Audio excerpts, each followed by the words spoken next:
are the Watchers of Movies. I'm Lauren. I'm Samantha. And today we're going to talk about Elizabethtown, which is one of our favorite films. Yay! Yeah. Did I miss 60B? Did I miss 60B? Anyway, neither of us watched this movie, recently, but we both have seen it. It doesn't matter. Like, they care. I thought it was funny, though. Both of us have seen it a million times, which is why we can quote it pretty efficiently, right? Yes, big time. Yeah.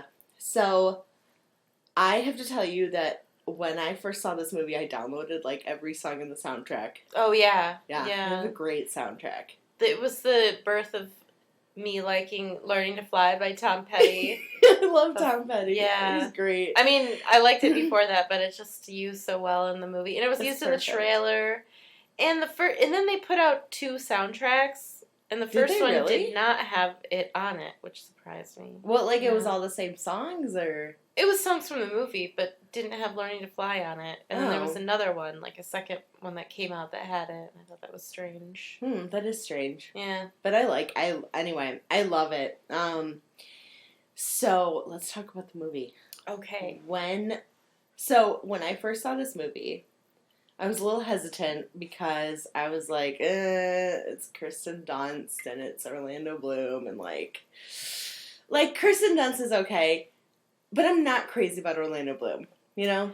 I feel like Orlando Bloom, before I saw this movie, I would have said he peaked in Lord of the Rings. Mm-hmm. But this movie, I think, is equally as good as Lord of the Rings. And I'm not sure why, except he's just playing a real he's just playing a normal guy in this movie, as opposed to...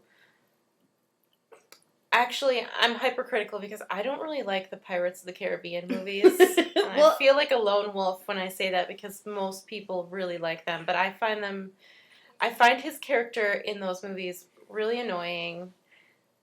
And I have many problems with the movies. I'm just not a fan. And I keep that hidden a lot because I have friends who really are big fans. So I have a thing to say about that, actually. Yeah, go ahead. I think that the first one is really well done, and I really liked it, and I thought Jack Sparrow was, a super interesting character.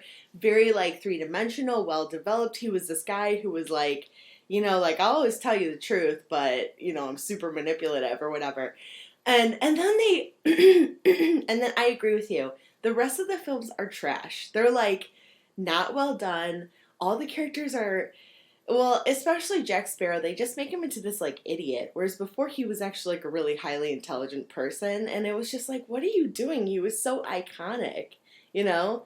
So, yeah. I get what you mean. I thought the first one was so boring. Really? Yeah, and everybody around me, all of my friends, all of my coworkers were just, fainting over these movies. And I couldn't, I just kept it to myself. And I didn't say anything, but I just have never cared for them. And I don't, No, I think you thought it was boring? I did. I think that, man. I think the score is really nice. I really like the music. Yeah. And I think there are some visuals throughout the series that are just, pretty scenery and cool, old-timey pirate visuals, which are kind of fun. Mm-hmm. The set design is cool, but I don't care for the movies, and I definitely don't care for Orlando Bloom's part. He dies. I feel bad because, him and Keira Knightley were in love and everything. Does he die in the third one or whatever? Yeah, but then, I don't...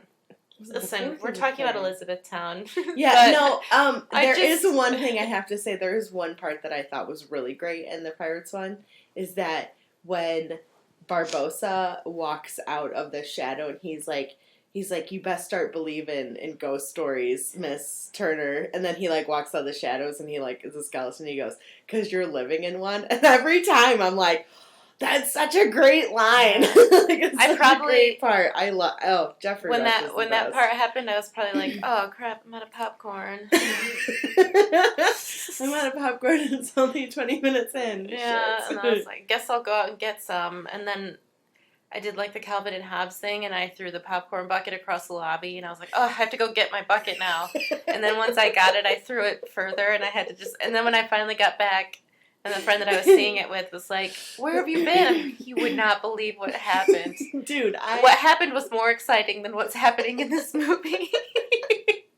when I when I saw Rogue One, I was so bored by Rogue One, and that's the same thing. Like, a lot of people really liked Rogue One because it's Star Wars. I actually almost fell asleep in it, and I had to leave. Really? I went to the bathroom and got food for 15 minutes because I was like, I don't care what happens in this movie. Oh my gosh. I don't care about these characters. I almost fell asleep watching it. I was so bored. So I totally get what you mean. I was just like, fuck it, I'm out of here, I mean, then I went back because I was with my friend, but I was just like, if I was not with my friend, I probably would have not went back. I probably would have just been like, you need to give me my money back. This is a bad movie. Well, I probably wouldn't have done that because, I was the one that bought the ticket. So, yeah, that's it's my fault. Anyway, that's that. Was I with you that time that I got steak soup? Do you remember that? Oh my gosh. When we went for Mexican food and you asked for a burrito without the tortilla shell, a wet burrito without the tortilla shell, and the waiter comes out and he's like, "Here's your steak soup." And then he came back and I was like, so I fucked up. I was like, I will pay for both because it's my problem. And, I'm gonna go get my coffee. Don't get freaked out. Okay. And I was like, I will have a burrito. This time with the tortilla, please. And he was like, okay. Oh, steak soup. That was funny. So I think Orlando Bloom did a really good job in Elizabethtown, and I think his performance is right up there with his performance in Lord of the Rings in a totally different way. Yeah, obviously. Obviously. I mean, but they're literally worlds different. If you're giving Orlando Bloom a Lifetime Achievement Award, I mean, it's unfortunate because he will only have, in my opinion, 4 movies, I guess, technically, because I guess he was in The Hobbit too, but I don't count those really, but Lord of the Rings, the original trilogy, and Elizabethtown, you can show clips from any of those, and I think you'll have, he'll have a good package of clips to show before he does his speech, but... Although, I liked him in The Hobbit because he was really arrogant, and it was different than, any role I've seen of his before. I guess I agree with you. I didn't think he did a bad job. I have issues with The Hobbit as well, but it's because I love Lord of the Rings so much that I felt like The Hobbit didn't live up to Lord of the Rings. Oh, see, I like The Hobbit more. Really? Yeah. Really? But I've never read the books or anything, so I don't... Well, if we're going to get into, purist, I've never read the books either. I just really loved the movies, Lord of the Rings. Yeah, I like The Hobbit more. That's strange to me, but that's because you're attracted to Thorin Oakenshield, so I think you're biased. What? I've never been biased because I've been attracted to an actor before, ever in my life. What are you talking about? There was all the time it happens. Something in the Hobbits there was some magic that was missing, and I don't know what it is. I can't put my finger on it. I just feel like they're colder movies. They are colder. I agree. Mm-hmm. There's I think that there is more of an emotional aspect to Lord of the Rings, just because, first of all, Elijah Wood is a very emotional based actor, and he's very talented. But no, you're right. Whereas they had the dwarves or whatever, they weren't they were driven by... It wasn't emotion that they were driven by, which is maybe what they should have been driven by, since they were trying to save... Weren't they trying to save their kingdom or whatever? Well, yeah, because the dragon took over their home, so they wanted to go get it back. But Thorin Oakenshield was losing his mind after a while. He was going insane. Yeah, he was consumed. Although so was Elijah. So was Frodo. Yeah, but Frodo's was because he had the one ring. That's true. The ring was taking over. Thorin was just losing his shit. I don't know. I thought Orlando Bloom did fine in those movies, but I just think overall I didn't like them as much as Lord of the Rings. Yeah, the first I can understand that. But yeah, he does. He plays just a normal guy. in this movie who's going through a normal situation that everybody experiences at one point or another, like failure and death in the family, and just maybe being sort of lost, but in a believable way. Like he's not lost in a way that nobody can help him. Well, help him and empathize with, you know? Yeah. So I think it's just really good. I think, so I have a theory, and maybe this is, excuse me, sorry, I'm still in my throat. I have a theory that because he was on that bike and he was, like, about to kill himself, that the dad, like, dying was, like, and this is maybe, like, out of left field or whatever, but I always kind of like the idea that the dad, because he was such a good guy, like, sacrificed him, like, kind of, like, died to, like, save his son.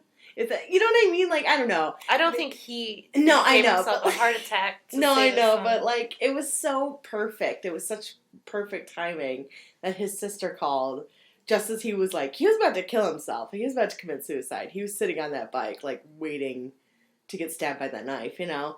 I don't know. I really like that, like, she called just in time and he was like, oh shit, I gotta get off this bike because, like, now I have to deal with real life, you know? Well, I think sometimes, I agree with you, I think sometimes we're so consumed by our own troubles that it takes something bigger to snap us out of it. Yeah. So in his head, like, life cannot get any worse right now. I've just made it I'm an embarrassing failure. Everyone's gonna know it.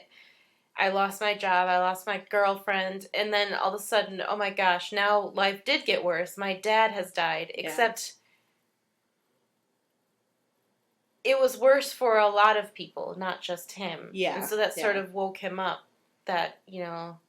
Well, and I think a big thing that saved him, and this is later in the movie, is that, well, not only with Claire going like, so what? You failed. You failed. You failed. You failed. You failed. You failed. You failed. You know, like, so what? Yeah, what does she say? I love that part. It gives me goosebumps. I have goosebumps right now. Have the courage to get back up. Yeah. Make him wonder why you're still smiling. Oh, God, I fucking love Claire. She's the best. I like her too, a lot. She's great. And, you know, but not only that, but they have all these people that are bringing him and welcoming him into their lives, and they really don't know him. Mm-hmm. You know, they're not very familiar with him. And they're just like, we loved your father so much, and he impacted all of our lives so much that you have to understand, like, how much this man meant to us. And we want to bring you in and show you all that love that Mitch showed us, you know? Mm-hmm. And he's just like, oh, so there is life outside of this company, you know? And, yeah. And success and failure isn't determined necessarily by your job. Right, exactly. Either. And, I mean, he did lose the company a lot of money, but I always think of that one part when Alec Baldwin is like, can you hear it? It's the sound of the shit hitting the fan.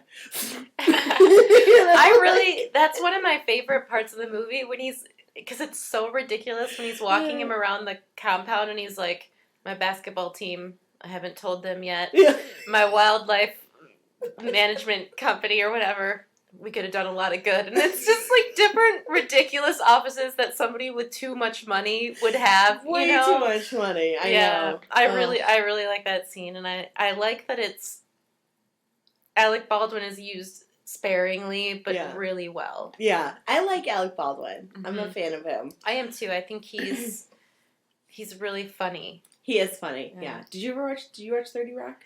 Actually, Mike and I just started. I'd seen a few episodes throughout the years, like here and there, but I'd never watched it in order. Uh-huh. And Mike has it on DVD. Ooh, so we started it. We started it, and because I don't think it's on any services right now. But it used to be on Netflix or I'm not Hulu sure. But anyway, so yes, I am watching. I think we've watched maybe 2 or 3 episodes, and nice. I like it. So we're just funny. Hopefully we keep going, and I think he wants to. He he said we should watch more. So it's funny. Yeah. I like Jenna. I really like, what's his name, Kenneth, the oh, page. I love Kenneth. I really like him. Okay, so this is totally off topic, and you'll notice and this. we religiously stay on topic. So yeah, you better right, warn everybody.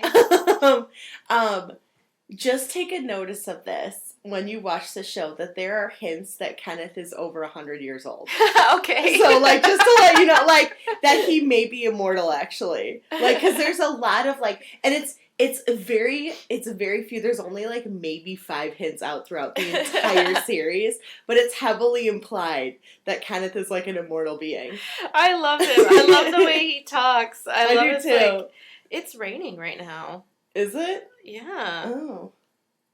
It doesn't look like it's raining. It's like, when I walked out of the, my apartment, it was like raining, but like kind of slightly sunny, and I don't know. Ugh, this week has got me bummed. Yeah. Well, let's get back to something happy. Yeah, let's go. Okay. So his dad dies.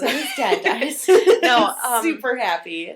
I really like, I think something about the movie that I really like is how I think you can sort of be far away from your parents, even though they're you're close by blood, but you're also far away. And I sort of like that exploration as well. You mean like close emotionally? No, or? like close, like you're close because they're your flesh and blood and they Okay, created you. But you don't, because there's like a scene in the middle of the movie when he's sitting at his cousin's table and he was like, were you close? Were you and your dad close? And Orlando Bloom is like, yes, we were very close. And it's sort of a canned response. And his cousin goes, yeah, me and my dad aren't close either. Yeah. And I just think it's, I don't know, I like the exploration of that. Mm-hmm. How somebody close to you can also feel far away, but also feel close again. Yeah. Does that make sense? No, it makes sense. And I think that he realizes, well, and I think a big part of why this movie is so emotionally compelling is that he kind of realized that he missed out on what a great guy that his dad was, and what wonderful people his family is, because he was so caught up in this stupid job that he ended up losing anyway. Like, you know, he misses Christmases and everything, and it's just like, after a while, something's got to give, and you got to realize, is work more important than my family and my life and the people that I love, or am I going to be consumed by this forever? And then, you know, they're going to eventually be like, oh yeah, we have a son, that's right, I kind of forgot because I haven't seen him in 3 years, you know, like. Yeah, you know. He says, he has a really good quote in the beginning when he's going to work to get fired, and he says something like, success is the only God that the whole world serves, or something. And so I think it's hand in hand with what you just said. Like, there's more to life than just being quote unquote successful, and there's more to success than money and fame. Yeah, exactly. And like success, like his dad, by all means, was not famous, but in this small town and in his small family, he was famous. Right, because he was so beloved. Yeah, and so that is a form of success that Drew, Orlando Bloom's character's name is Drew, so Drew never considered before. Mm-hmm. Yeah, so anyway, so then he gets to Elizabethtown. And we should talk about the plane. Claire. Okay. Claire. So Claire is played by Kirsten Dunst, and I love her. She's a great character. And so she is a stewardess, and they meet on the plane, and she's like, and the whole thing with like what you were saying, where he kind of gives a lot of canned responses, like, you know, she's like, is everything okay? You know, are you okay? And he goes, I'm fine. You know, It's like, well, you're obviously not. Because people that say that they're fine, they're not fine. You know? Like, when people use that response, it's usually like, well, not really, but I don't really know you to say that I'm going through some shit right now. So, yeah, I'm fine, you know? But she, I think, has this intuitiveness to her that they don't really explore, you know? I feel, and she's just constantly reaching out to these different people, trying to like have a connection, trying to have like a human connection. And that's why I think I like her so much, is that she wants to have that with someone. She wants to be able to meet someone and be like, hey, you know, like a human connection, like what I said. Like that's all she wants, and she keeps looking for it. She's not finding it with anyone. She's giving out her number and everything, and no one's calling back. And then, you know, she meets Drew, and he finally calls her or whatever. And it's just, I don't know. I really like her as a character. I think she's great. Yeah, I like her character as well. I think she is. I like her intuitive nature because I think she immediately knows something's wrong. And then it's confirmed. There's a shot when she's like, home, business, or family, and he says, my dad. And then I feel like, since I've seen the movie so many times, I feel like she almost immediately knows that it's not good. But she also knows not to press. Yeah. But she keeps talking to him because she's, I guess you could call her maybe an empath almost. Like a human version of an empath. And so she just starts talking to him because she's a flight attendant, obviously. So she knows how to deal with almost any kind of people, and she just starts talking to him. And then he has his dead suit in like a garment bag. It's the suit that he's gonna be buried in or whatever. And so she goes, "I'll take this." She's gonna hang it up at the end of their conversation, and he sort of like reaches like, "No, don't worry about it." And then you can see it in her face. She knows exactly what's going on. She knows his dad is dead. She knows the suit is important. And she goes, "I'll take good care of it," or something. I can't remember what she says, but she goes, "It'll be all right." And she takes it.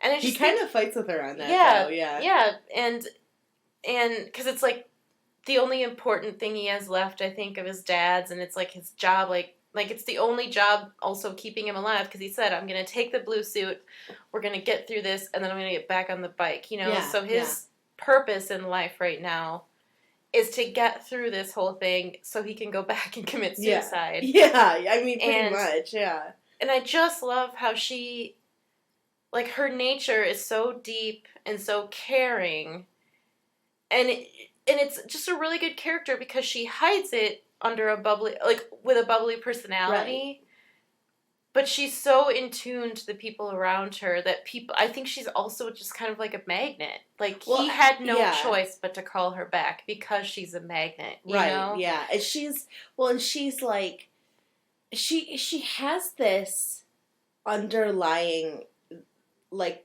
part of her that's not necessarily really obvious, where it's, you know, to someone, I guess, who kind of like observes her, there's clearly like just this sense of like loneliness. Yes. You know? Oh, and I agree. Big time. Like, you know, and I think we talked last episode about how she makes up the boyfriend and everything, Ben or whatever. And you know, and like the entire time you're like, you're not dating anyone, you know, but I also want to talk about his family before he leaves. Right, in the airport, and the mom says, "Remember what your dad always says, if it's not this, it's something else." And I don't know. I really just love this movie so much. Me too. I think in my limited talking about this movie to people, and when I worked at the theater, it came out when I worked at the theater, and I think it's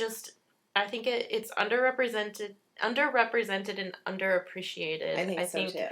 I think that people see that it's probably just a romantic comedy or romantic this, and they sort of write it off. But it's very deep. It's a really deep, good story, human story, and I agree. I like his family. Like, his mom is sort of frazzled, and his sisters. I think it's just a really good dynamic. They capture dynamics of family really well. Well, it's like, and it kind of captures all sorts of like parts of grief and parts of dealing with loss, and how each person deals with it differently. Exactly. And there's parts of his family that are really bubbly, and they're like the aunt that was played by Paula Deen. I loved her. Yeah, I loved her character too. She was really funny, and I love it. Like, Lena.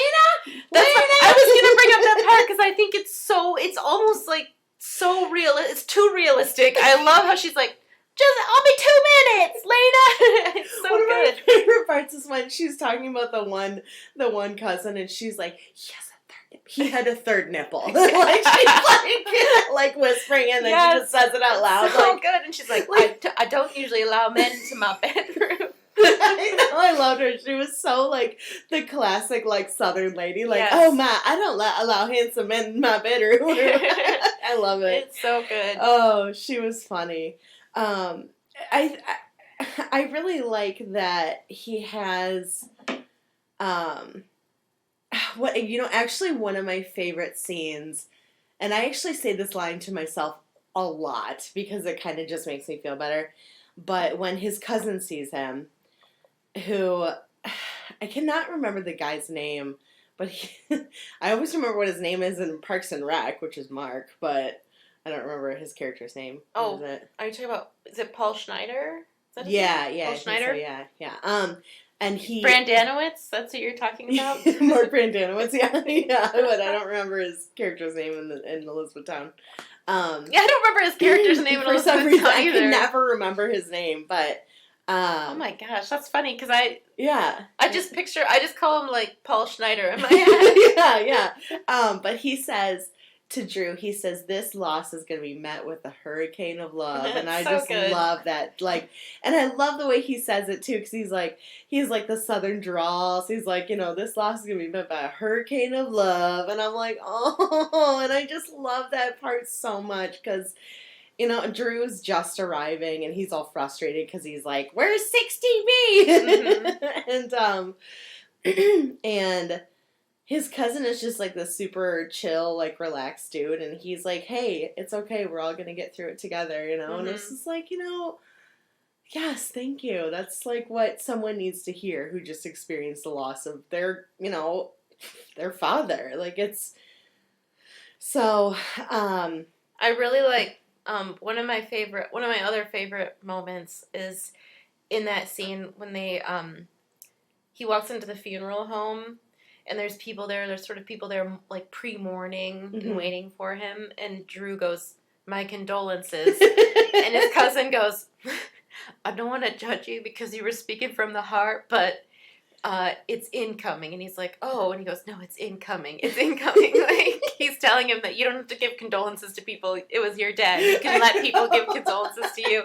I just really love that moment. It's so funny to me. So well, and he's so awkward too. Like he doesn't know how to react about his. Which is understandable. His father just died, but like but he's also like I like that he's sort of like this. Like if you could put colors on the people in this movie, like Drew is like a dark blue cold color, and all these people he's among now are like bright red warm, and it's just like he's like a stranger in a strange land. He doesn't know what's going on, and he's probably not super warm and cozy in regular life, let alone when something like this is happening. So I like that. Yeah, he's just sort of surrounded, like fish out of water almost. Yeah, he is. Well, he totally is, and there's, I think that the Southern, the Kentucky people have just like what you said, like these warmer personalities. They're more welcoming. They're more affectionate.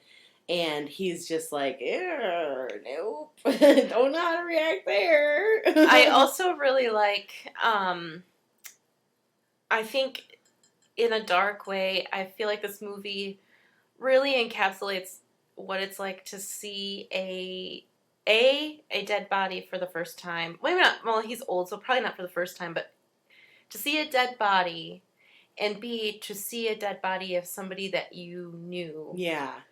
You knew very well, because I guess we've all probably been to funerals of people we kind of knew, and it's still kind of strange, but it's even stranger to see somebody that you were close with, like close in the sense of you knew them well for years. Yeah. And he like stares at the face, and it's almost like it's almost like your brain goes to a different place when you see them, and so his brain was sort of stuck on the expression that the mortician put on his dad's face, and he was like, "What's the word?" Well, do you notice that the dad has a smile that's growing? He sort of smiles, and I just it's not in a creepy way. No, just to let our listeners know, it's not creepy. It's really well done.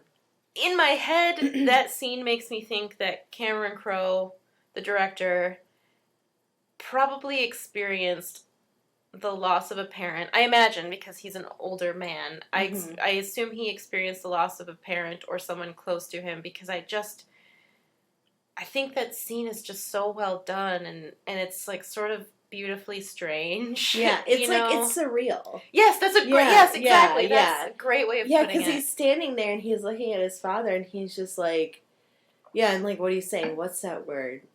Whimsical, you know, and so his like father has that very subtle smile that's growing on his face, and it kind of just like, it's like, this is so weird because the last time I saw you, you were alive and you were talking and you were having a great time, and now you're just a body. Like, and it's, and I mean, it's... I just think it's a really melancholy, but it's nice moment. I liked it, Yeah, and I really like the placement of the song. I think it's Elton John. I like the placement of the song at that moment, because what is it? It's like, from this day on, I'll...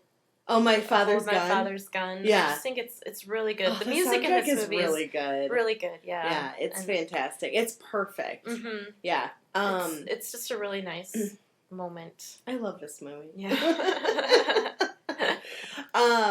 So we both haven't seen it in months, and we're both like, but I remember every single little scene. Yeah, I remember everything. I recently lent it to Mike because I told him it was one of my favorite movies, and he'd never seen it, and he said he was interested in watching it, so he watched it, and I was really nervous because I wasn't sure if he would. I mean, I didn't think he would hate it, but I wasn't sure if he would like it as much as I hoped he would, and he did. He did like it. He enjoyed it a lot more than I was afraid. You know, because whenever you show somebody a movie that you really like, you're always like, what are they going to think about it? Yeah.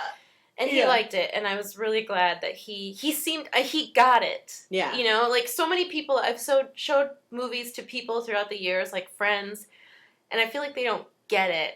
And that's one of the biggest fears I have when I show somebody a movie that I really like, that they're just not going to get it. And he got it, and I was so happy. You know? Well, because I think that what happens is you get these emotional attachments to these films, and you're like, I love this film for this reason, because it touches, you know, what this part of my heart. Like, for me, I love Elizabethtown because it's about dealing with loss and the amount of love that comes together to... you know, be like, it's gonna be okay. And it makes you feel so good. Like, it's such a feel-good movie, but it's done in the best sort of way, you know? Yes. And I really like the love story in it, because Me too. The timeline is very short. And I think in a lot of movies, like, most movies, I guess, love stories happen very quickly. And I think, like, oh, this is too fast. But I like it because they spend so much time talking to each other that I believe that they probably do. They're connected, you know? Yeah, like they talk on the phone all night, and then they have a few interactions in real life before it even becomes romantic. You know, and I really like that aspect of it, because I believe that they would be connected enough to be romantic. Yeah. You know? Well, and she's not taking any of his shit either. Exactly. You know, and like with, you know, Jessica Biel, who played his original girlfriend, what was her name? Like Helen? Ellen, that's right.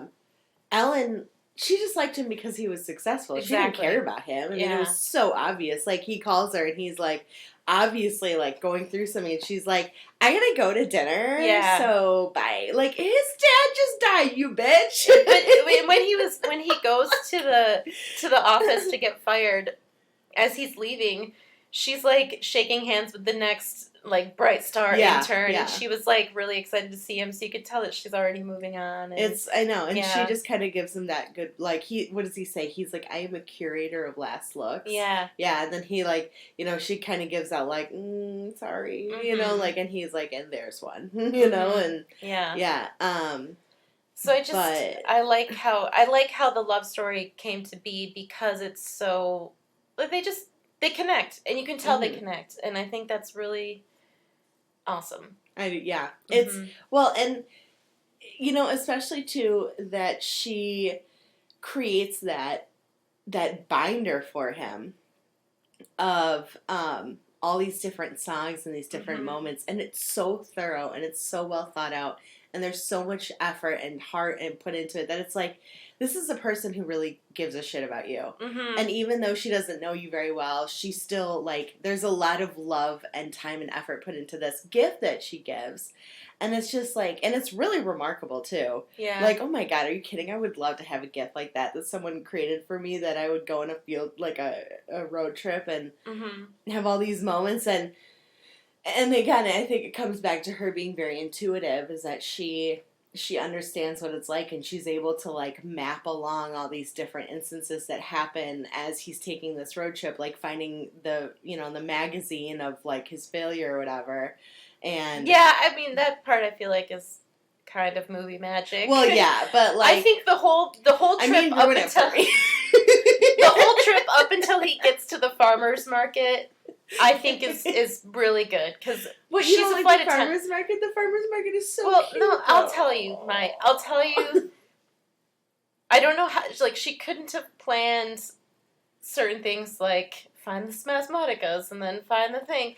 Like, no, you're right. And that's okay. I accept it because I really like the movie. Right. So I'm okay with it. I just think some of that is kind of movie magic. No, but, you're right. I know. The path to get there, I think, is good because she's a flight attendant. She knows the country. I mean, she's up in the air, not on the highways, but she still knows the country. She knows landmarks. She knows, stop here and talk to this guy and stop at, so. Yeah, well, and I think that she maybe traveled some bit too, a little bit, and maybe done some road trips because she encouraged him to do a road Yeah. trip, and she's like, you have to do a solitary road trip across the country. Yeah, and then showing him, like, her favorite tree. Yeah. Which I really like that part, because he's, like, dancing around and he's, like, throwing the ashes and everything, and it's just, like, oh, God, I'm getting goosebumps talking about this movie. I love it so much. It's cathartic. It is. I like that. And to keep going with the metaphor, it's like if his color was turning from blue to red, like he's learning. Purple. Yeah, he's learning how to emote. Yeah, he's crying and he's laughing and he's yeah. dancing. Yeah. Anyway, I interrupted you when you were No, I didn't have anything else to say, but and then so what's the next part that we should talk about after he arrives in Elizabethtown? So, Chuck and Cindy. I do like all those, when he's driving up, all those people are waving at him. Yeah. I really like that too. And everyone's like, it's like they're welcoming home. Like, hey, you're home, And, and even though he's maybe just a stranger and that's just kind of what they do, but, like, it's still, like, there's something so, like, it's, like, magical, like, and it's these kids, like, these little kids are waving at him. They're like, hi, and we're so glad to see you. Thank you for arriving, like, it's just, it's really like good. It's like that podcast that we were talking about, the adults read, or grown-ups read things that they wrote when they were kids. And the guy, and I love the guy that does it, because every time he starts it and he goes, hello, it's so good to see you again. And every time he does that, I'm like, and I love his voice. He's got such a nice, rich voice that every time he does that, I'm like, it's nice to see you too. Thank you for being happy to see me. Thank you for reminding me. And, yeah, but that's kind of what it feels like with that. It's this warm, like, oh, thank you for having me in your home, and, but what were we talking about? I think we should talk about Chuck and Cindy. Cindy and Chuck. So he gets to the hotel, and there's a couple moments I really like that are kind of small in the beginning. So he's standing at the desk, and the receptionist is like, are you here for Chuck and Cindy's wedding? Yeah, she goes, and he's like, no, I'm not. It's like, ugh. And then he gives his company card, and he goes, let it rip. And you can see in her eyes that she's like, ooh, high roller. And I just really love that moment. I know. But really, he's screwing over the company that he worked for again. I like that. Yeah, I mean, it's like close to $1 billion. They're not going to it's a couple hundred. He gets to his room, and it's obviously like a room that was once reserved for Chuck and Cindy's wedding party, because there's like a gift basket there, and I love how over the top it is, because it's not far-fetched for me to believe that there would be a couple that would just have the most ridiculous wedding party. Dude. And he's like, he pulls out a pen, and it's like, Chuck and Cindy, loving life, loving you. Chuck and Cindy, they're like gold, man. I think, like, I know that there's not much subtlety in this, but I still really like how Chuck was like, death and life and death right next door to each other. And I know that he's basically spelling out why the Chuck and Cindy storyline is there, but I still really love it, you know? I do too. And they're so personable and they're so likable and they welcome both Claire and Drew into their lives. Even though they don't know them. They're like, come, party with us. Drink my beer. I would love to have you here, total stranger. Like, they're just such great people. I agree. And I like Drew sneaks in to steal the beer and Chuck is like, are you friends with Chuck? Are you friends with Chuck? Chuck or Cindy? I'm Chuck. I'm Chuck. And then he finds out he's there for the funeral, and then he takes Drew's phone and he's like, Chuck here, and he goes, Claire, hi Claire, if you need anything. I know. Like, I love it. I love you too, Claire. And then he gives Drew one more hug, and then he immediately snaps back into the groom mode, and he starts dancing away from him. And Chuck is I the really best. like it. Yeah. Chuck and Cindy are like, well, and they're total, like, they're the comic relief, but they're done in such a way that you're like, I love them and I care about these people, even though they're such a tiny part. You're tiny. Like, you want them to have an amazing wedding. You want them to have an amazing marriage. Like, you want good things for these people because they're so kind. And they're just like, and I think that's part of the reason, again, why I like this movie so much is that even these small characters are, like, super well developed. Like, well, not super well developed, but they're, like, developed enough that you care about them, that you empathize with them, and you like them, and you want good things for them, you know? And it's like, this is why this movie is so feel good, is that they really make you care about, you know, the little guy. The people care about each other, and that makes you care about them. Exactly, yeah. And I love their whole, like, and I'm not, you know that I've said over and over again that I don't want to have a wedding because it's, like, way too much stress, but I love what they did. Like, I think that would be really fun to be, like, in a hotel for, like, 3 days with, like, a ton of your friends, like, just having a party. Yeah, like, weddings are fun. I really like weddings. I've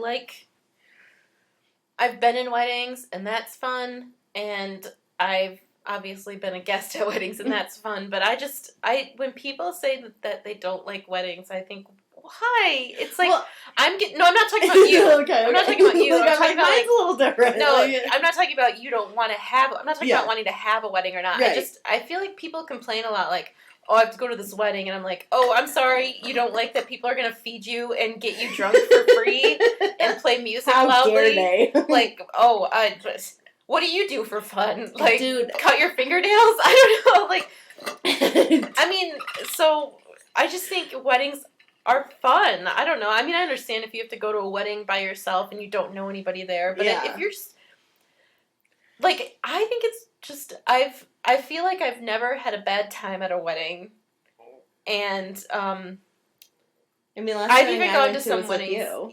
Oh yeah, at Ali's wedding, yeah. And it's just, they're just fun, especially when you know a lot of people there. I have gone to weddings before where I've been by myself.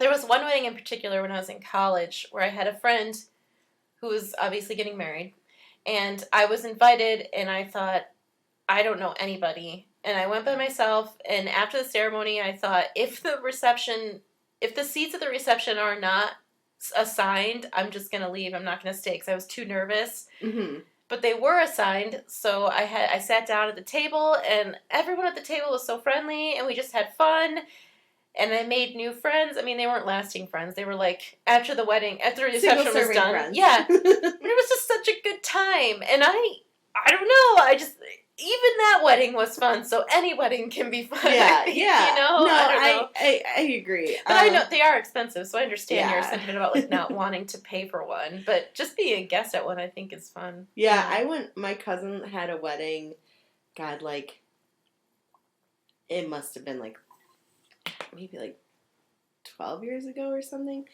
And it was on New Year's Eve in New York City. Oh, that's cool. Oh, my gosh. That would be fun. It was in, like, Tribeca, I think, or something, so it wasn't, or maybe it was Manhattan, but, or maybe the Bronx or something, you know, Brooklyn, Queens. Well, I mean, like, Manhattan's, like, the most expensive one, so. No, she actually is, she's, like, a huge deal. She's, like, a CEO and had been on, like, the cover of, like, magazines and stuff. Like, I should show you. Yeah, I'll show you That's after. your cousin? Uh-huh, oh, my gosh. Yeah, she, like, sent a picture of her little girl's to my mom. So she has these two little girls, and they are the cutest, sweetest little girls ever, and I love them so much. And she sent a picture of them with Katy Perry to my mom. Oh my and my mom gosh. had no idea who Katy Perry was, and she's so cute. My mom is so cute.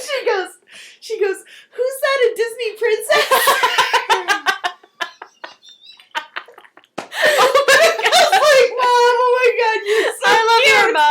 Your mom is she's funny. She was like, and she kept talking about it. She's like, I didn't know who she was. I asked if she was a Disney princess. I was like, Mom, you're so cute. Stop, you're killing me. I hope Katy Perry listens to this. I think she's getting kicked Disney princess. Oh, that's cute. That's really funny. Really cute. Yeah, I like it. Yeah, I'll show you later about her because she's really awesome. She's got But anyway, so and that was really fun. Yeah, it was like it's a good time. So all right, so what is next to talk about in this movie? Well, they have a really good moment. So Drew and Claire talk all night on the phone. Mm-hmm. And then Claire's like, we're not that far away from me too. And she's like, we're not that far away from each other. You want to meet and watch the sunrise? Mm-hmm. And I think this is also another moment that really gets it right. Because, so they meet, and they've been talking all night. And they meet, and they sit down to watch the sunrise, and then they have nothing to say to each other. And she says, we peeked on the phone. And it's so perfect. I don't know, there's something so realistic about that. Right, because they're not like, it's not like, they're tired. Yeah. They both have been talking all night. They've been staying up all night with each other, and it's like, in movies, usually it's like they still have so much more to say, but in this, they're like, fall into each other's arms. But in this, they're like, I'm tired, dude. I want to go home and sleep. I'm tired, and it's a lot easier to get up close and personal over the phone. Weirdly enough, well, totally, So, because you have that barrier, where you can't see someone's facial expressions or whatever, so you can tell them things that you wouldn't necessarily tell them in person because especially with something you're like, I'm afraid you're gonna judge me, so I'm gonna tell you this weird thing, how I tell you weird shit all the time and you judge me. No, I'm just kidding. Well, the thing is, it's just easier to judge you when you text it to me because then you can't see my response. Oh my god! I just hit the thing. Yeah. What was the last weird thing I texted you? Oh, you said, BoJack Horseman has a cartoon version of Stellan Skarsgård, and I replied, how turned on are you right now? And you just sent me 2 gifs of Morticia Addams and somebody else. It was I can't remember who it was, but they were both I'm not answering that question, but my eyebrows say differently. Which is probably why you like Pirates of the Caribbean, because Stellan Skarsgård is in it. He's in the second one. Even with a weird starfish stuck on his face. He's gross. No, he's in the second one. He's not in the first one. Oh, yeah, you're right. Yeah. Anyway, so I really like that, and that's when Learning to Fly comes on as a soundtrack, and she says aloha, which I just think is such a really cool moment because she's going to Hawaii or whatever, but then it almost seems like it's goodbye too. Yes, he says there's another last look. Yeah. And you think that you're probably not going to see her again. Oh, well, I don't, because I've seen... That's not my first rodeo. And I saw the trailer. So. Oh, did you? That's crazy. So did I. No, I don't know. Okay, to your point, maybe. But as a viewer, I don't know if we're supposed to believe that. Right. But, yes, he does think he's never going to see her again. So... But then she cancels her trip to Hawaii, and she shows up, and I couldn't leave you in distress. Yes, oh my gosh. And, but I do there's something that we haven't really discussed, and it's how there's this, grumbly portion of the Kentucky group, his family in Kentucky, who are, upset about cremation. They want to have the dad cremated, but the family in Kentucky are, is there such a thing as partial cremation? And she's like, partial cremation! And she doesn't she throw down a spatula and she's screaming. She's like, partial cremation! And I like that.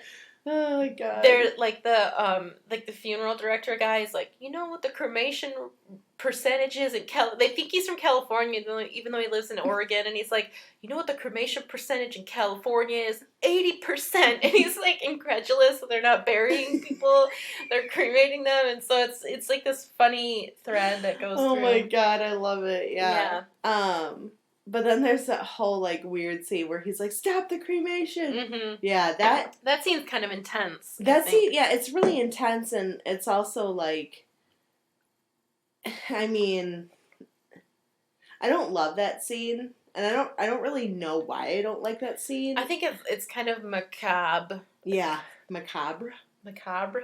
Macabre? Is that what you're asking me? Yeah. How do you pronounce it? Yeah, macabre. I never attempt to say that word out loud because I don't know how it's actually pronounced. So I don't know why I chose the podcast to actually say. I don't know why you didn't either. Do you have words like that where you just like, I just won't use it until I hear somebody else use it? And I've heard people use it, but I still don't know how it's pronounced. Yeah, it's kind of, I can't think of anything specific, but I've done that before where I'm like, I just, blah, blah, blah. Whatever, and then I'm like, did I use that word right? Like, I'm like, Yeah. And then I usually look it up later. Like, I thought condone meant, like, I don't approve of this. I didn't realize that meant approve of it. Oh. So for the longest time, I was using it the wrong way. It's like... One time when I worked at, when I was, like, probably 16, and I first started working, I pronounced the word vehement. I pronounced it vehemently, but I think it's like vehement. I don't actually know, but I don't know either. I got teased about it by some of the older people. Older being like, they were like 21, and I was like 16. So the people I looked up to, and I was trying to make a joke, and they were like, vehemently? Is that a new word? And I was so mortified, and I thought, I'm never speaking again! Oh my god. No, I actually was at, like Home Depot or like Lowe's or something. It was like some, store like that. And I had pronounced it. Okay, and now I'm still not sure how to pronounce it. I think I pronounced it adhesive. It's adhesive. Oh. she was like, adhesive. She was kind of like teasing me, but in a way that was like, okay. Uh-huh. Like, you know what I mean? Like, she's like, you don't seem like an idiot. So I'm going to tell you, that's not how you pronounce that word. And I was like, oh, okay. Yeah, see, I mean, if people would be nice about it. Right. Yeah. Anyway, so she's like, you seem like a smart girl to me, but that's not how you pronounce that word. And I was like, okay, all right, okay, I appreciate it, whatever. But, yeah, I felt like after that I was like, all right. Like, can't go in public anywhere. Is it here or there? Is it here? Mama. Mom. I had a dream I was in London last night. But I wasn't really there. Was I here? Was I here? Or was I there? Alright, we're talking about it. That was Pete Holmes for everybody. Such a funny stand-up. Yeah. So what part are we at? So Claire cancels her trip to Hawaii, and they spend a day together, and she shows them around bits of Kentucky, and they go to Colonel Sanders' grave. That's right, yeah. And she calls it the Jim Morrison of Kentucky because people put like honey and butter packets from KFC on his grave. And oh my God. And then he says, like, later in the day, he says something. He's like, "You're kind of great, Claire." And she goes, "Well, don't give me an ice cream cone." Yeah. Like, here's something sweet and fun, but it melts in 5 minutes. Yeah. I know. And then they like almost kiss, and she's like, "Aren't you glad we didn't just do something impulsive there, something whatever?" Now we have a chance of being friends forever.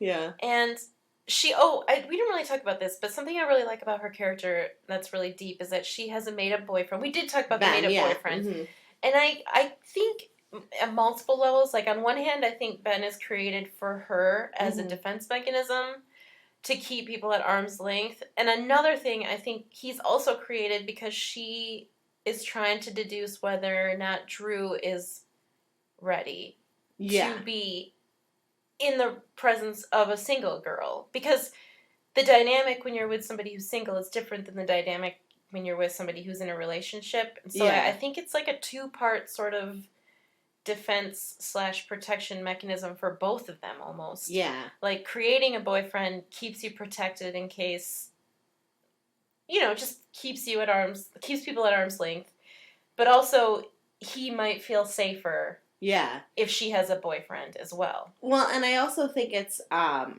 because it's like, oh look, I do have a life outside of giving people my number, even if it's not true. Yeah. At least it makes her, in her mind, I would assume that it makes her feel better. That she's not like just giving random people her number, which she is. Yeah. And she does say that in the beginning that she says that to him, but it's funny. I was just thinking that it's funny that we remembered the fake boyfriend's name, but not the cousin's name. Yeah. What is the cousin's name? I don't know. Oh, and also, I think this is a true fun fact. Loudon Wainwright plays the cousin's father, and he's the father of Rufus Wainwright. Oh, and is he? I think there's a female. Lucy? Is that her name? Yeah. And Loudon Wainwright is a musician in his own way, and I don't know if you've ever seen the show Undeclared.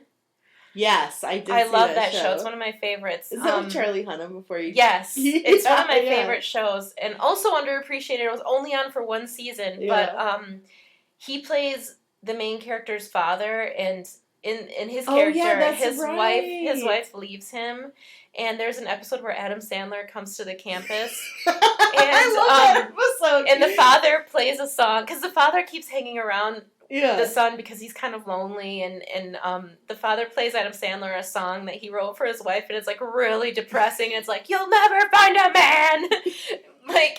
And I don't know, I think he's pretty funny. He's a pretty good guy, and he made a song, I think, for the movie Knocked Up, and it's a really sweet song about like having a daughter. And so, I don't know, it's just an interesting tidbit about him. And their family must be very musical. Yeah, I've actually met the sister. Oh, really? Yeah, I met her. She was really sweet.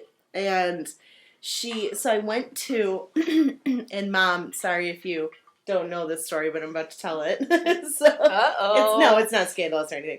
Then why did you apologize to your mom? Because, I don't know. You'll understand. I'm kidding. Okay, so my mom's like really into Indigo Girls. We went to we've been to like Mabley, maybe it's Mabley, like I don't know, maybe like a dozen concerts. Wow, really? I've seen them a lot. Yeah, like definitely a lot. Anyway, so she was playing with them, and I bought a sweater or a hoodie for my mom for her birthday because I wanted to surprise her, and I wanted to get it signed. I was like, if I get signed by the Indigo Girls, my mom will lose her fucking mind. Like, it'll be so great.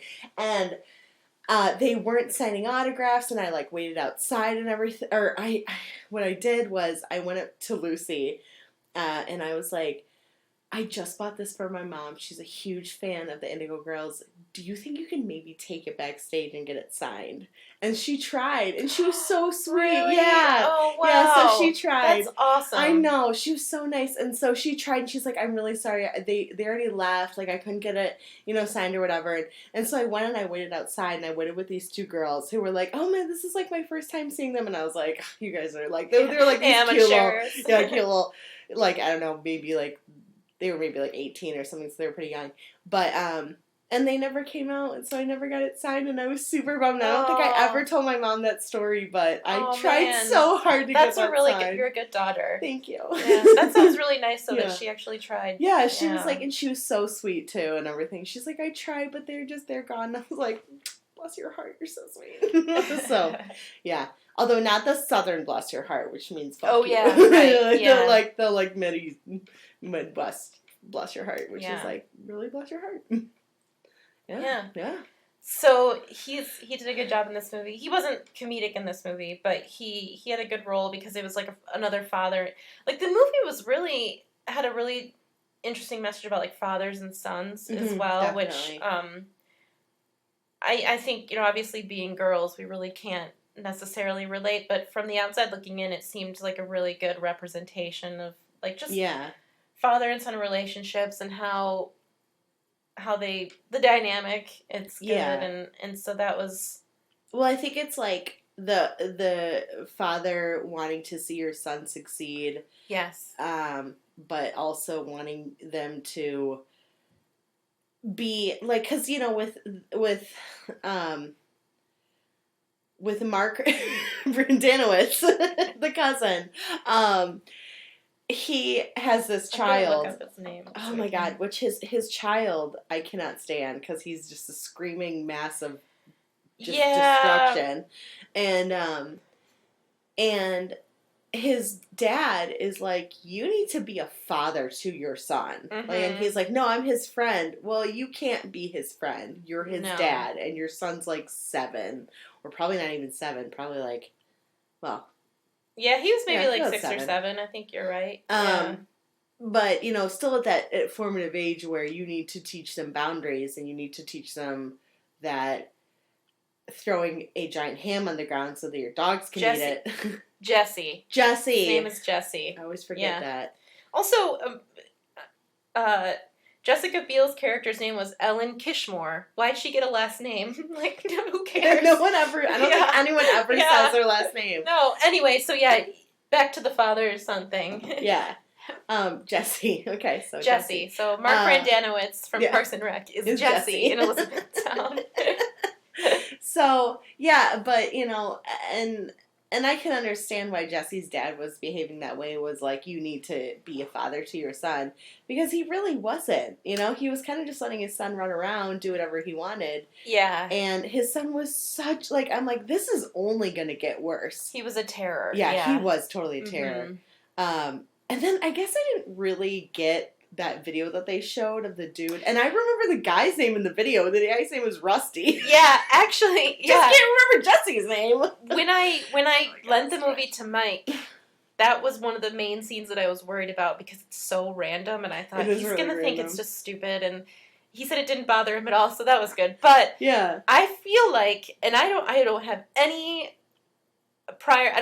knowledge about this. I just always thought that the actor who played Rusty was just a friend of the director, and the director was like, let me write you a part. And so they made this ridiculous movie where he's like, if I blow up this house, will you stop, or will you listen to your parents? Yeah, will you behave like a good little girl? I just feel like he's like a friend of the director or something. Because it's so random and has almost nothing to do with the rest of the movie, but all of a sudden this kid's well behaved. Yeah. And you're just like, from a video? Yeah. So because I watch videos all the time. They don't affect me like that, I gotta tell you. Like, you're not watching the right videos. No, I want to know who that actor is, actually. I just watch cat videos. Yeah, cat videos. I like cat videos as well. Well, because I go to Sam's desk every day and I go, look at this cat, look at this cat, look at this cat, and look at this one. She goes, oh, well, and I show you dogs too. Pups. I show you the pups. Yeah. So yeah, I don't know, that the part with the that video, the only purpose for it is just that Claire found the video and it helped. Yeah. But yeah, there's no. So, do you want to talk about the funeral? Yes, let's talk about the funeral. Because I've been thinking about this one scene. I'm trying to look up Rusty. Just keep going. One of my favorite scenes in the entire film is when the mom dances to Moon River. Tap dances to Moon River. Oh, yeah. I absolutely love that scene. It is one of my favorite scenes. Like, well, the whole thing where she's talking and everything, and she's talking about how she went to her next door neighbor and she's like, oh, my husband died, and she's, and he gives her a hug, and she's saying, she's like, and I felt something, a big something. And she's talking about how the neighbor got a boner. Oh, he was hugging her. I really like, there's like a very old man in the audience who's like shocked, and she goes, a boner, in his face. It shows his face, and he's so shocked. I know that. I love it. She's like, that's right, a boner. Anyway, so back to the thing. So when she dances to Moon River, I love that part. It's probably one of my favorite parts of the whole movie. I don't really know why, but it's just so like, she knew that he loved that song, and she wanted to do something for him in memory of him, and I was just like, and it was very touching, you know? And also it's Moon River, which is from Breakfast at Tiffany's, which is one of my favorite movies, so that kind of, although I think I saw Breakfast at Tiffany's after I saw Elizabethtown. Oh, yeah, I think I did too. So, yeah, but, I mean, whatever, hindsight's 20/20, I guess, you could say. like, you could, like, retro, like, actively, like, date it and say that I loved it before. I don't know. You know what I mean? Like, whatever. Either way, I love it. It's one of my favorites. You can like that scene even though you don't know where the song comes from. I don't know. I'm not sure. The reason I'm giving you that look is because I'm not sure where you're going. I don't really know where I'm going. You're allowed to like a piece of music even if you don't know the movie that's so true. Like, I have not seen a Star is Born, but I do really like Shallow. Well, I like part of Shallow, that song. Why are you looking at me like that? You don't like that song? I don't. I think it's like a concept song. It's not a real song.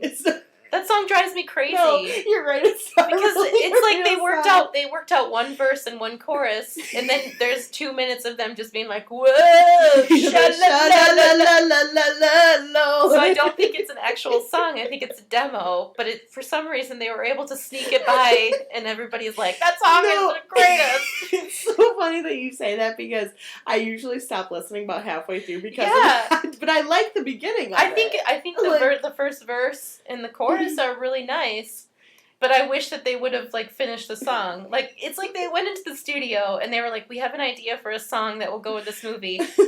And then they stopped and they said, so how should we finish it? And they're like, nope, I think it's good. Let's record it. It's great. Let's do it. We have 2 more minutes to fill. We'll just say the word sha-la-la-la-la-la-lo over and over again, and it will be a hit. And they were right. It is a hit. So they're making money. Joke's on me. They made a lot of money with it. They did. They made a lot of money. That's like, okay, so this is kind of random, but you know that song, 1-2 Step by Sierra? It's like, this beat is automatic, supersonic. Oh, yeah.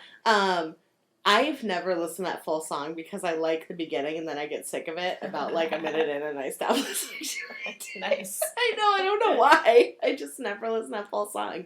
I heard it was in a Zach Braff movie. It was with Rachel Bilson. God, is that the movie where his like girlfriend is pregnant and he has a one night stand with, or something like that? Yeah, it's kind of that movie is so depressing. Oh my god, I know. It was like, and I did not like Rachel Bilson's character. Like, was throwing herself at him, but also he like arrives at like her place, and I'm like, you have a girlfriend. Does she know? I only saw the movie once. So does she actually know he has a girlfriend? I don't know if she does. I don't remember if she does, but if she does know, then I don't like her character. Yeah, but if she didn't know, then I'm like, whatever. She's attracted to him and she's trying to catch him. But yeah, I mean, okay. So depressing. Am I slut shaming a little bit? I'm not meaning to. I'm sorry. No, it's okay. It's okay. It's okay if you don't like her actions. I'm just saying, like, I thought, like, I don't know if his character actually redeemed himself for me, because they end up together. Like, him and his pregnant girlfriend reconcile, but yeah, what was that movie called? I don't remember, but it made me so sad. Like, it was super depressing. Sad because his poor girlfriend. I'm gonna look it up. Go on. I don't even know what I was gonna say beyond the fact that I have very little sympathy for movies where characters cheat, but the relationship is portrayed as a good relationship. Because before he cheats, they're like happy together. Like, you know, she's pregnant, her life is about to change, but they don't show anything. It's not like she's browbeating him or nasty to him. It looks like they have a good relationship. He just apparently is bored or something. I don't know. I think that those types of storylines really bother me. Like, if you're going to make your character cheat, give me a reason to still empathize with him. Yeah, no, and I totally agree. And I kind of felt like that too, where I really didn't care about him. I didn't care what happened to him. I didn't care about his character. I thought he was kind of a dick. I was just like, whatever. Yeah, so it's really... The last kiss. Yeah. It's just heartbreaking. I don't know. It's really sad. Yeah, I'm not saying, and also I'm not saying, like, you should cheat if someone's mean to you. You should cheat. I'm just saying, at least give me a reason to still kind of like the character, because what you're giving me, I don't see a reason for him to cheat. Well, no, and I think you just want something that you can empathize with. Yeah, and no, I totally agree with that. I didn't care about him. Yeah. I didn't care about his I didn't care about him. I just was like, oh, okay. Anyway, so let's not talk about the last kiss So the anymore. funeral was really nice. Yeah, and then they play Freebird, and that. What was his band's name? I can't remember now. Oh. If we weren't doing the podcast, I could think of it without any. Of course. Ruckus. His band's name is Ruckus. That's right. So his cousin's band is getting together. Yeah. For the show at the funeral, and they play Freebird. One last time. Yeah. And they play Freebird, and then they have this, like, bird thing that's supposed to fly across, and it lights like on fire. Paper mache bird or something, yeah. Oh, man. That scene, though, was great when all the water's pouring down, and she's, like...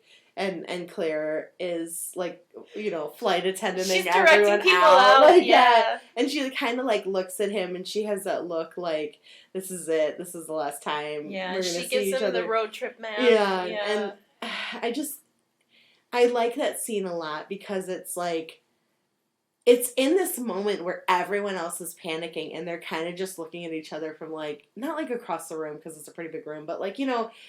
from a distance, and it's just this, like, this is it. Yeah. This is the end. It's decision time. Yeah, and this is kind of where they feel like they're maybe both gonna just move on with their lives, and, you know, and it just, it seemed almost like the perfect ending for a funeral, though, because it was, like, it was unexpected, it brought everyone together, but it was also, like, it's just this, like, crazy series of events that led everyone to, like, running out of this place.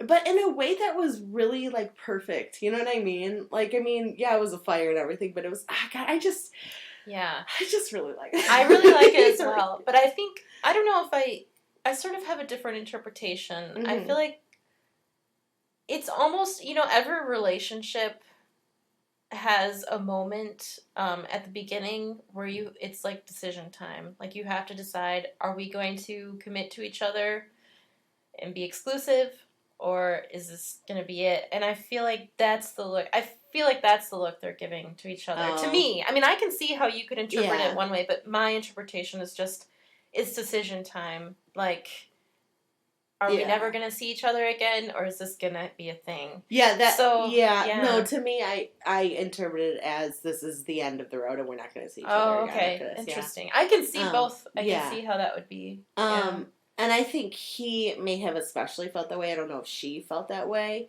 but... Ooh, it's raining harder, yeah. Oh my gosh. I wonder if you can hear that on the... Holy crap. Oh my gosh, it's really pouring. It is. I love it. I love... Great, I didn't bring my umbrella. It makes me want to take a nap. Dude, right? Yeah, my umbrella's going to stop in like a second, though, because that's how Michigan works. Well, it just, like, pours for a second, and then it lightens up. Yeah, no, it's just, like, lightly. Yeah, okay. Anyway. It's still kind of heavy. Oh, I love it. I can hear it again, yeah. Yeah. It's nice. I can hear it on the roof. Oh, that's really nice. I know, it makes me want to take a nap. Yeah, I don't blame you. Yeah. Okay, anyway, back to the story. So anyway, so she gives him a map. Yeah, she gives him the map, and he takes it, and he sort of comes face to face with his feelings, and she makes CDs to go along with it, and he, like, sort of meets his emotions head on about his father's death and about his failure at work. Yeah. And then... There's one scene earlier that I wanted to mention. Oh, yeah. Where they're going on a road trip when he's a little kid.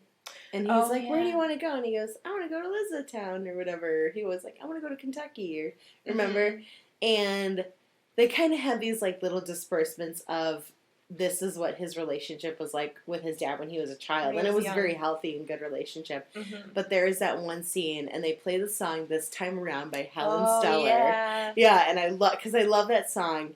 And they're like moving, and they have these boxes, and they're like spinning around the room. And it's this like kind of lightly, like dimly lit room with like the light streaming in from the window. It's a really pretty scene. Yeah, and they're just like, and it's just these moments of like a whimsy, like what he says. I totally agree with you, and I think that that's a good snapshot of what his dad was like, and you can tell somewhere along the line Drew lost that because his dad was a full-grown adult, and he was like, let's pick up these boxes and spin around. Yeah. And Drew was spinning around with him, But Drew, as the adult that he was at the beginning of the movie, would never do something like that at that point. So his dad kept that whimsy his whole life, and that's probably why people were so drawn to him. Yeah. And right. Drew lost it, and I think that's... Well, then Claire, one of the things that Claire says is she's like, is his name Mitchell, or is it Mitch? Oh, yeah. She's like, because Mitches are good guys. And she says that she's a student of names, which I love that scene. I kind of took to heart because I kind of do the same thing. Where like I've met certain people where I'm like, and I'm not gonna name any names, but where I'm like, oh, that's their name. I'm like, oh, and then later they like show their true colors, and I'm like, and that's why your name is that name. No, and I'll tell you some after if you want to. Sure. Yeah. But. Yeah, she's like, I'm a student of names, and I think that is really true. I think that I firmly believe that people that have certain names are kind of certain ways, you know? Yeah, I wonder sometimes, like, I muse about it, like, what if I had been named Ashley? I'm sure my personality would be slightly different. There'd be something different about me, you know? Yeah. Or what if my name had been, I don't know, Zoe, you know? Yeah. There's just, and I don't know if that's, like, a societal, it's got to be a thing like Nate. It's got to be nurture. Yeah. Not nature. Yeah, I think so. But it's something, because I agree. I know what you mean. Well, and people put certain, and you know, and not to. I'm sorry, I have to stretch my leg. It's cramping up. Yes, our podcast listeners were just wondering why your leg stretched out. I didn't want you to think I was invading your space. Oh, I don't care. So, I'm sorry. Just a little bit of heartburn right now. Ugh. In the sha-la-la-la-la-la. That song sucks. God, what else was I saying? We were talking about names. Yeah, names. I think names have a much more important, like, root in our society than people think that they necessarily do. I think they do too. I don't think people should be flippant about names. I think names are tied to identity. Yeah, and names are very important. So I think there's a big trend in our generation to like name your children ridiculous things, and I think that that's being flippant about names. Yeah, like one of the biggest things, and no offense to any of our listeners out there, but this drives me up the goddamn fucking wall, okay, is when people name their girls Khaleesi. Because Khaleesi is not a name, it is a title. Like, it's like naming your kid Queen, like, versus like Elizabeth, you know? Well, Queen is a title, it's not a name, you know, like, I don't know. And that's just my own little, like, thing that gets me, but I hate that. I'm like, Khaleesi is not a name. And someone told me, they're like, oh, that was like, oh, I don't know, it was like someone was telling me, like, their kid just had a kid, like, or their daughter or whatever just had a kid, and I go, oh, what's their name? And they're like, Khaleesi. And I was like, and I really had to put on, like, a face on. Wow, yeah. So it was like, oh, that's beautiful. I also... That's the Game of Thrones sometimes like, right? Game of Thrones. Yeah. Yeah. And I was just... But inside I was like, it's not a name. Yeah. It's not a name. I'm on the fence about, like, pop culture, like, naming your child. Like, I think... I personally... I can see if...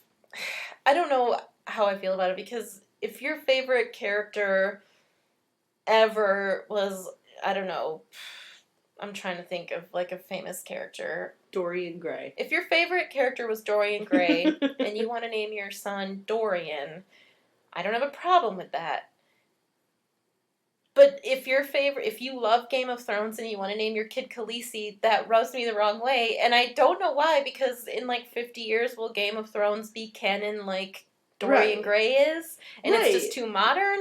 I don't know, because I think maybe it's just, like, down to personal preference, because I agree with you, like, that seems it's almost flippant. Like it's too recent. Maybe. Yeah. Because Dorian Gray was written in the 1800s. Yeah, you know? So in 100 years, maybe people naming their kid Khaleesi will be like, okay. Yeah. I don't know, it just...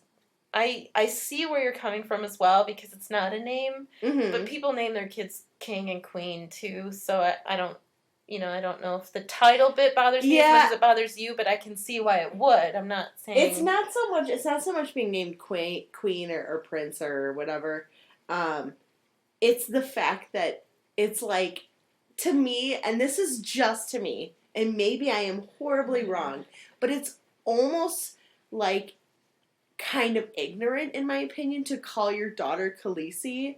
Like, if you're a fan of the show, because it's like, do you understand that that's not a name? Like, that's not her name. And it's, I think people, like, actually don't know that. Ah, okay. That's what bothers me. Is that it's Okay. like, her name's, like, and I've only seen the first 3 seasons, so Lord knows I am not a Game of Thrones fan, and I probably will never finish it at this point. I really don't care. But it's like, but I know from seeing my 3 seasons, which was, God, like 7 years ago now at this point, that Khaleesi is not a name. that's just what bothers me, is that it's like a lack of like self-awareness. Like, are you aware that it's a title? That's just what bothers me. And it's like flash in the pan as well. Yeah. I don't know if you could say that if the series went for like 10 years, or I don't know how many seasons it has, but I think like 8 or it something. just feels, I feel your pain because Yeah. I think names are important. Just very long story short, I don't think that you should casually name anything unless it's, Right. I mean, like, maybe casually name a pet, but even then, they're going to be alive for a long time, so make sure the name is meaningful. Right. You know? Yeah, and like, yeah, no, and I totally agree. Maybe that's it. Make sure the name is meaningful, and if the most meaningful thing in your life is Game of Thrones, I don't know if that's a meaningful name. Yes, I agree. And I wouldn't necessarily recommend calling your child Dorian, because Dorian Gray is such a messed up character. I mean, he's great. He's a lot of fun. Yeah. Don't get me wrong. I love Dorian Gray. It's a great book. But, Yeah. I mean, he murders people. Like, he's not really a good guy, you know? But there was one thing. So can I just say... Wait. Can we pause for just a second? Yeah. Okay, thanks. I think so, yeah. Okay. Okay, good. Okay, right, we're back. We had to take a little break. Okay, so... Okay. So she's a student of names, which is a fun conversation that we didn't talk about. Yeah. And I'm glad that we mentioned it. I like it. Yeah. And then... Oh, there is one scene that I like, too, when they are walking around and they're checking out Chuck and Cindy's, like, pre-wedding venue, you know? Oh, yeah. And one of the things that I love, well, first of all, when she says, "Welcome to the annual meeting of people who annually meet, and we'll see y'all next year," you know? And then when he says... He's like, "Ben doesn't deserve you. You deserve someone who says to you," and then he grabs, like, the list of their vows. Mm-hmm. And it was the cutest list of vows ever. I love like, it. Yeah. We're going to have twin Priuses, and, like, Chuck and Cindy. Like, every year we're going to go camping, and, they're so cute. They were so touching, and I was just like, and she's listening to him say this, and then I think they got together, didn't they? Yeah, Actually, this is a little bit of an Elizabethtown mystery for me, because I don't know if they actually had sex or not, because in the little room, they start kissing. Yeah. And he says, "Ben is really lucky, all we did was kiss." Yeah. And then she wakes up in the room, but she's dressed when we see her. Like, we see her looking for her shoe, and she's dressed. Well, so I don't know if they actually had sex, or if they just, like, hung out. Yeah. Well, and I think they did sleep in the same bed, though, because he was not dressed. Mm-hmm. Yeah. But he says something like, "You're lucky you're not going to be in trouble with me with that dress on," or something. He says something like that to her. Oh, yeah. Yeah. But I think they did. Okay. Interesting. I personally think they did, just because he was naked, you know. Mm-hmm. Well, I mean, you assume that he was naked. Mm-hmm. And she was, you know, and, like, her clothes were all flung all over. Or her shoes were anyway. So, but weren't they watching... Was she watching... I think she was watching Roman Holiday. Wait, I don't remember the movie. It was an old movie that was on TV, but I don't remember what it was. There's some movie... For some reason, I always confuse this part. There's some movie that I have seen a bunch of times that always has Roman Holiday playing on in the background. And I can't think of what it is, but I want to say it was Roman Holiday because I think that the scene that they were showing, if I can remember this, is that she had kicked off her shoe underneath her dress when she was trying to find it. Oh, yeah. And that's in Roman Holiday. Yep. Yeah. And that's when she was trying to find her shoe. But I don't know. And so when she runs out of there, he runs after her, and she's like, you're always trying to break up with me. You're always trying to break up with me, and we aren't even together. And he's like, we aren't? Yeah. I'm like, I like that response. Yeah. But I think that was kind of like a big point for Drew when he went, oh, there's this girl who really cares about me, but I'm pushing her away, and she's running away right now, like literally. Yeah. Because I don't know. She probably left just because she's like, this guy's not going to get it, or I don't know, whatever. But anyway, and then that part where she's like, you failed. Yeah, Yeah. He tells her about his fiasco. Yeah. And how he got fired from work, and she's like, who cares? I don't care, Yeah. and I think that also is a waking up moment for him, because he's like, oh, my success doesn't make or break who I am as a person. Like, my value as a person isn't determined by this success. And she sees that. Yeah. Yeah. Yeah. And, going from a place where they're in Oregon, right? Wait. Well, he's from Oregon, California? But they're in Kentucky. No. When, in the beginning.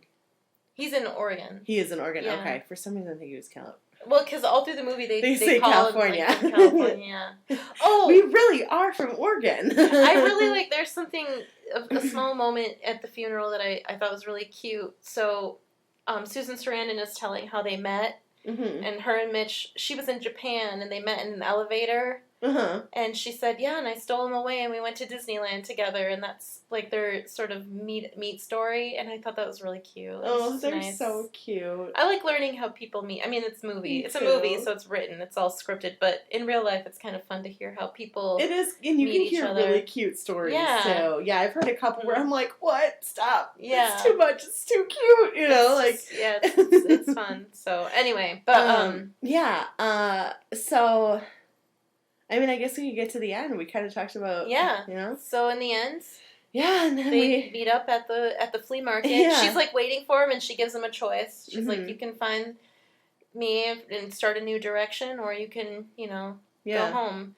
And he finds her. Yeah, and I love that she's wearing the little red hat, and he's looking for all the so with a red hat, and he's like, oh my god, there's a million people with red hats around. And, but it's cute. And that's it.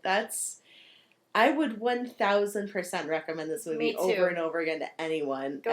I think it's a fantastic film. Yes. Yeah. If you haven't seen it, watch it and enjoy it. Yeah. And the soundtrack is really good. Yeah. And it's a really good movie that combines soundtrack and a movie. I think Cameron Crowe does that really well. Yeah. In most of his movies, I think he really is attuned to the right type of music to put in. I agree. Yeah. He didn't do the Virgin Suicides. That was Sofia Coppola. Yeah. Okay. I know he did Almost Famous, and then I think there's another one that I like that he did. Oh, he did Vanilla Sky. Yeah, I liked Vanilla Sky. That one was... I believe he did Say Anything. Definitely. Oh, did he? I think so, yeah. Definitely Vanilla Sky is nothing like Elizabethtown or Almost Famous. And if you don't like Tom Cruise, you're not going to like that movie. I've never actually seen Vanilla Sky, but I want to. I just have never seen it. So I think you might like it. It's a little bit, it's more of psychological. Okay. Yeah. I think I have it, so if you want to watch it. Yeah. I saw part of the original, but like the first one, because it's based after, or it's like basically almost almost a shot-for-shot remake of the original one. Oh, okay. It's called Open Your Eyes. Oh. Yeah. Penelope Cruz is also in that. Oh, okay. Mm-hmm. So, but anyway, yeah, so I think go that's see it. Elizabeth.